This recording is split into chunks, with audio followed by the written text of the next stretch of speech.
How many of y'all have a grandmother named Willie Mae, Annie Mae, Lula Mae, Edna Mae, Ida Mae? How many of y'all have a grandmother named that? Or a great grandmother named that? Where do y'all think those names come from? Do anybody ever thought about that? Those were indigenous names that had to be changed over into American society. Like, for instance, May meant maiden, which was woman, queen, goddess, matriarch. That's what that meant in indigenous tribes, right?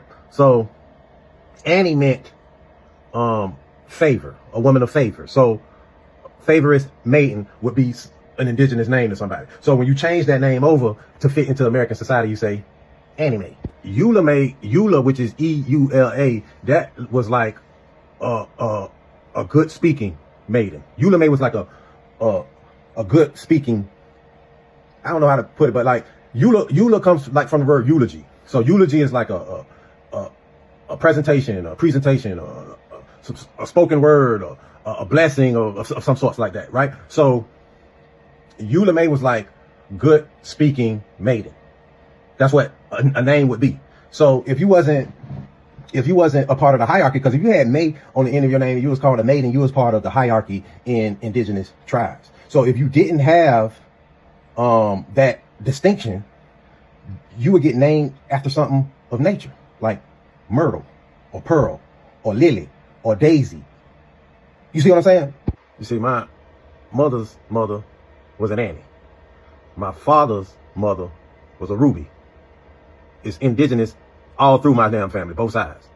So in the 20s, the 30s, the 40s, or whatever, you know, black people or indigenous people of this land could not claim it.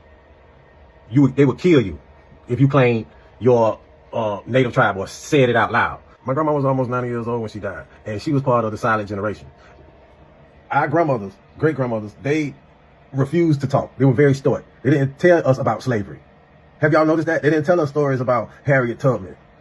All of these things we learned in school because our grandparents and our great-grandparents were silent.